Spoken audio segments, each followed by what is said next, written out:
Si Pitung adalah seorang tokoh legendaris dari Betawi yang dikenal sebagai pahlawan rakyat. Ia terkenal pada akhir abad ke-19 di daerah Batavia, sekarang Jakarta, yang saat itu masih dikuasai oleh pemerintah kolonial Belanda. Pitung konon berasal dari keluarga petani yang sederhana. Ia memiliki keahlian dalam pencaksilat yang ia pelajari sejak kecil. Melihat ketidakadilan dan penindasan yang dialami oleh rakyat Betawi di bawah pemerintahan kolonial Belanda, Pitung memutuskan untuk berjuang melawan penindasan tersebut. Ia sering mencuri dari orang kaya yang bekerja sama dengan penjajah dan membagikan hasil curiannya kepada rakyat miskin, sehingga ia dijuluki sebagai Robin Hood dari Betawi.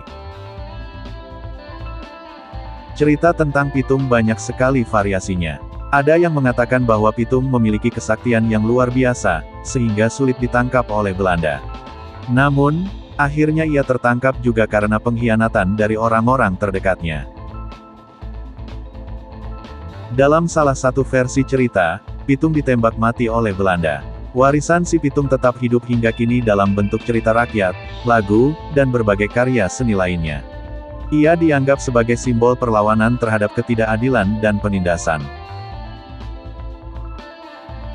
Pitung lahir dengan nama asli Salihun pada tahun 1846 di Rawabelong, Batavia, sekarang Jakarta. Ia berasal dari keluarga Betawi yang sederhana. Orang tuanya, Bang Piun dan Empok Pinah, adalah petani. Sejak kecil, Pitung dikenal sebagai anak yang cerdas dan rajin membantu orang tua di sawah. Pada masa penjajahan Belanda, Pitung tumbuh menjadi pemuda yang benci terhadap ketidakadilan dan penindasan.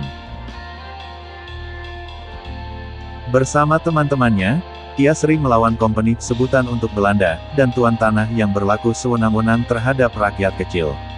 Ia mulai merampok harta orang kaya dan membagikannya kepada yang membutuhkan. Pitung dikenal memiliki keahlian bela diri dan ilmu kebal yang membuatnya sulit ditangkap.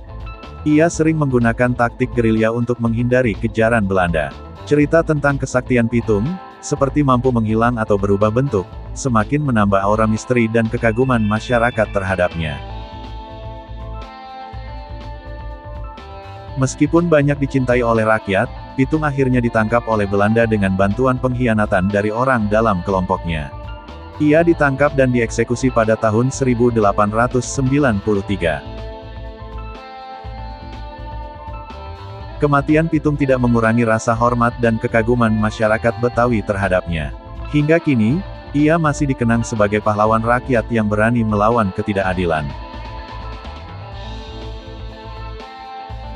Kisah Pitung telah menjadi bagian dari budaya Betawi dan sering diceritakan kembali dalam berbagai bentuk, seperti teater, film, dan buku.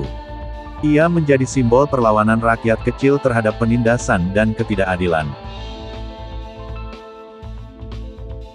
Pitung adalah representasi dari semangat perjuangan dan solidaritas di tengah masyarakat Betawi, yang inspirasi dan pengaruhnya tetap hidup hingga kini.